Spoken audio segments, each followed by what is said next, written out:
Esta historia me la contaba mucho mi abuela. Nos la contaba a todos en la familia. Y ocurrió en su pueblo, en un estado del centro del país, apenas pasando la mitad del siglo pasado. La familia Berlanga era una de las más acomodadas de la zona, los más ricos del pueblo.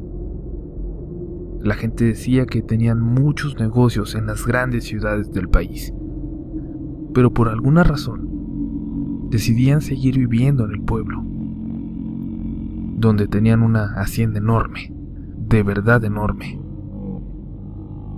Desde la entrada, tenías que recorrer varios kilómetros más para llegar a la casona, y desde ahí gobernaban con el poder de su dinero, aunque nunca se hubieran acercado a la política. En el pueblo siempre hubo, ¿cómo decirlo?, extrañas desapariciones. Primero, de vez en cuando, algún hombre. Siempre se rumoraba que se habían ido para el norte a trabajar. Pero luego empezó a desaparecer algún muchacho, siempre yéndose sin avisar. Al tiempo, comenzaron a desaparecer también muchachitas, luego niños, luego algunas familias enteras. La gente empezaba a preocuparse, a vivir con miedo. Las historias de brujas y espantos que llegaban en la noche para llevarse a los habitantes de la zona se empezaban a contar con disimulo, con mucho miedo, en las charlas de las viejitas. Pero nada de eso estaba cerca de la verdad.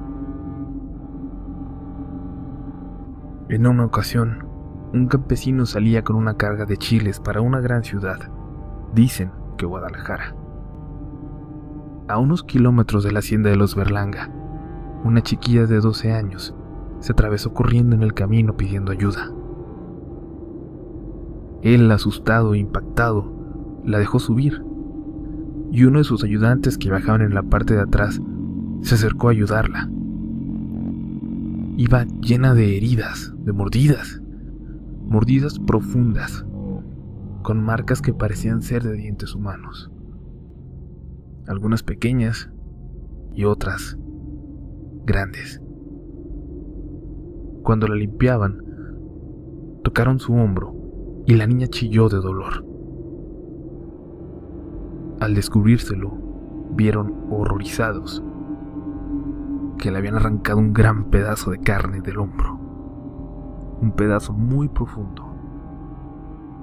La marca era de una boca enorme, asquerosa, con los dientes chuecos. Aceleraron. La niña les repetía que huyeran, que no fueran al pueblo por ningún motivo, porque la policía no iba a ayudarles. En la ciudad hablaron con la policía local, y un investigador fue hasta el hospital donde estaba la niña, y luego de interrogarla, de hablar con el campesino y con el peón, salió rápidamente. El joven ayudante le pidió permiso al campesino para salir un momento, asustado. Nunca regresó, ni al hospital, ni al pueblo por su familia. La gente dice que algo horrible le pasó.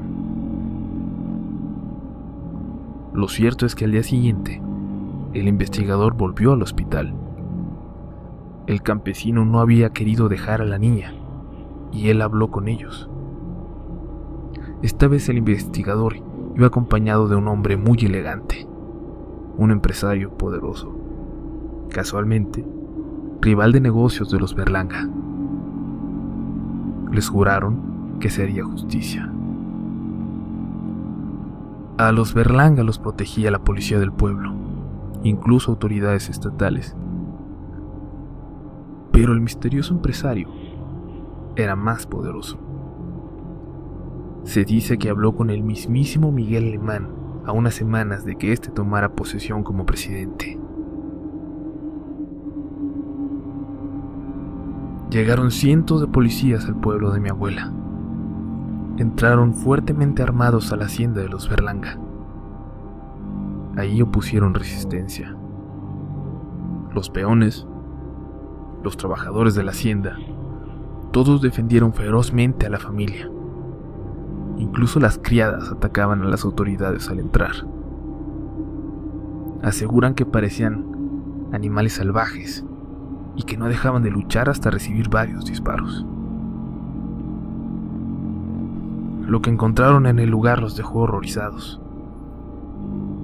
Hicieron mucho eco los periódicos de la época. Cientos, literalmente cientos de cuerpos a medio comer. Ancianos, hombres, mujeres, niños